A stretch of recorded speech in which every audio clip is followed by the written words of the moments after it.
Hi all! అందరూ ఎలా ఉన్నారు? బాగున్నారా? నేనైతే చాలా బాగున్నానండి. ఇది ఊర్లో అనమాట. మేము రీసెంట్‌గా ఊరు వెళ్ళాం కదా!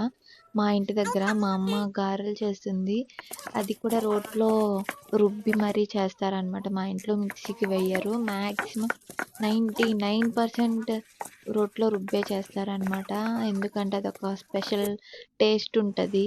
ఇలా మా అమ్మ చేసినయి అంటే చాలా ఇష్టము. అది కాక మా ఇంట్లో ఇంకా గారెలు అంటే అదొక వంశపారంపర్యంలాగా ఎక్కువ రోట్లో రుబ్బే చేస్తారనమాట. ఆనియను, పచ్చిమిర్చి, కరివేపాకు, కొత్తిమీర ఇవన్నీ ఏసి చాలా చేస్తారు. మా నాన్నమ్మ కూడా ఇలాగే వీడియోలు చేస్తది. పెడుతున్నా నేను. ఇంకా మా తెలీదా మామ, నీకు? వంట చేసినయి, చిన్నమ్మలిద్దరు, మా పిన్ని వంట నాకిద్దరు చేసినయి పిన్నులనమాట, ఇద్దరు బాబాయిలు. వీడియోలు పెడుతున్నా. వాళ్ళు కూడా అట్టా ఇలాగే పెట్టంగా చేస్తారు. పెట్టంగా కొన్ని ఇలా రోజులకి గారెలు అంటే ఆల్మోస్ట్ మా డబ్బులొత్తాయి. వాళ్ళందరికీ నాటుకోడి, జోక్‌గా చికెన్ నిజంగా. కర్రీ, మళ్ళీ అచ్చిన మటన్ కర్రీ, పెట్టిద్ది. నాన్ వెజ్ ఇలాగే గుర్తొస్తాయన్నమాట.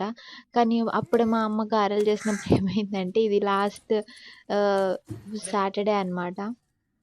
అది కార్తీక మాసం అయిపోవడం వల్ల నాన్ వెజ్ ఏం లేదనమాట. నేను కారం పొడి వేసుకొని తిన్నాను. మా వారికేమో చట్నీ చేసింది మా అమ్మ. మా అమ్మ అన్ని కూరగాయలతో కలిపి చేస్తది చట్నీ రోట్లో. అది చాలా ఇష్టం అది చేసింది. ఇలా గారెలు చేసుకొని అలా వేస్తూ ఉంటే మా అమ్మ ఓ పక్క, నేను మా నాన్నకి, మా వారికి అలా పెట్టిస్తూ తిన్నంగా. వాళ్ళకి పెట్టిచ్చి నేను తింటాననమాట. చిన్నప్పటి నుంచి ఇదే అలవాటు మా ఇంట్లో. ఒక పక్క మా మమ్మీ చేస్తా ఉంటే, ఓ పక్క తింటూ ఉంటామనమాట. చాలా యమ్మీగుంటాయి.